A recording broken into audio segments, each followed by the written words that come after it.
Hello and welcome to Joburg Today. My name is Dumi Hlapo, bringing you the best of what's going down in and around Johannesburg. It's not every day you wake up in Jersey to prepare for a bike ride about 3,000 kilometers long that will take you through 4 beautiful African countries, ending up at the base of Mount Kilimanjaro. But with the help of Quebecer, Gareth Pickering and his team are planning on doing just that. Welcome to another edition of Cycle Life, and in studio with me is a gentleman who will be riding all the way to Mount Kilimanjaro with his crew, Mr. Gareth Pickering. How are you? Good and you, Leroy. Thanks for having me. Now, tell me, how did this whole thing come about? Joburg to Kili is a cycle initiative with 4 cyclists. My partner Warwick and his wife Camilla.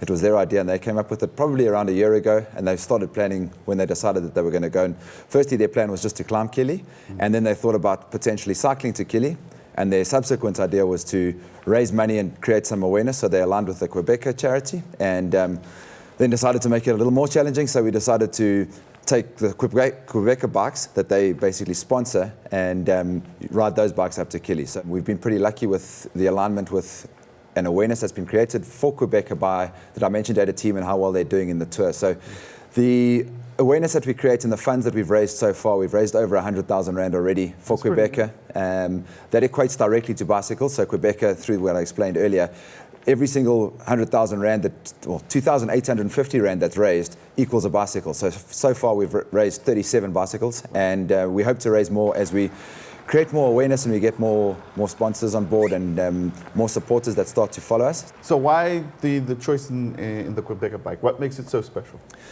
Quebecer has, it's based on the idea that they've done a study about how mobility uplifts communities, and those communities are basically improved through the mobility that's created through bicycles. So the most obvious one is kids that walk more than an hour to get to school, and it's a pretty normal problem in rural areas and townships. So kids that would normally take an hour to get to school with a bicycle can get to school within around 15 minutes. The bikes are one size fits all. There's pretty much one size bicycle, which must cater for school kids, right up to Warwick, who's 6'4", and he's got so he's had to have some modifications made to his bike.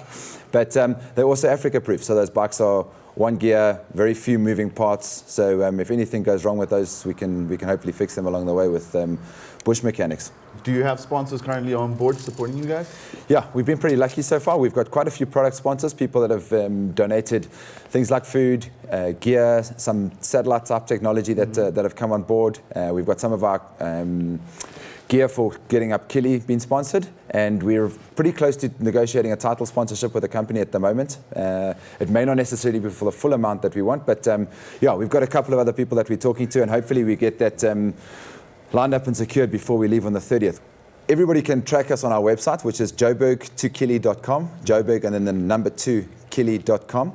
All our social links are up there, including Facebook, Twitter, all of those sorts of things. And we have a donate page as well, so anybody that wants to support the Quebecer charity, all of the money that comes through our platform goes directly to Quebecer through the Give and Gain page, which is on our website. And potential sponsors can reach out to us there, so it's joburg2kili.com. Thank you very much. Cool.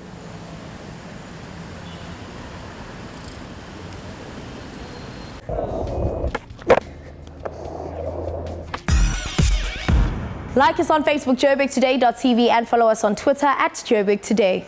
Over 200 top chief executives of some of the largest companies in South Africa gathered in Lane Sandton for a night under the stars last year. Their mission was to change the lives of thousands of South Africa's most vulnerable children.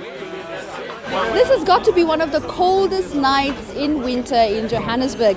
Now, the purpose behind this event, that is getting South Africa's top CEOs to sleep out here in the street of Sandton, is really to have them experience and feel what the homeless have to endure for most of the nights during winter. That is to go to bed with just a piece of cardboard over their heads and very little food to eat. But I have to admit, the atmosphere here is very festive, and as one CEO put it to me, tonight is a celebration, and it truly is a celebration with South Africa's top business leaders committing collectively to make a difference. I think the initiative is wonderful, I really do.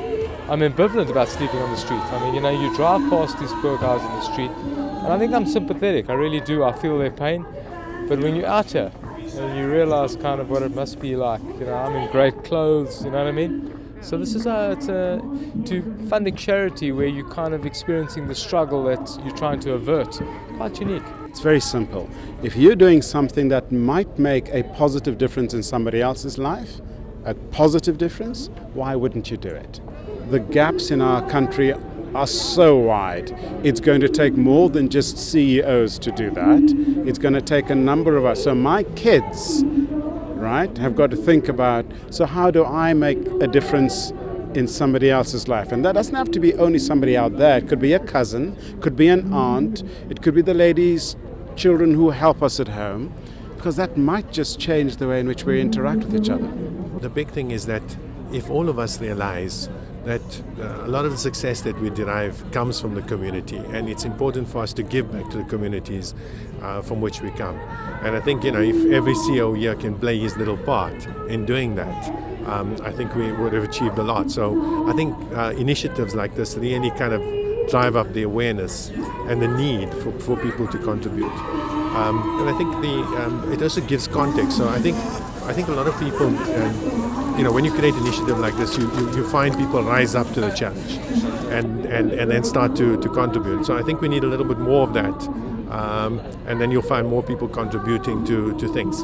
From as little as, contributing 10 rand towards an initiative. Each of these CEOs have pledged a substantial amount of money to be donated to a boys and girls home, totaling around 25 million rand. By hosting this event, South Africa has officially become a participant of the global movement in looking beyond profits to purpose. It is also hoped that the country's business leaders will develop a stronger voice when it comes to social transformation and find long-term solutions with government to reduce inequality and unemployment. Nashina Mohammed for Joburg Today.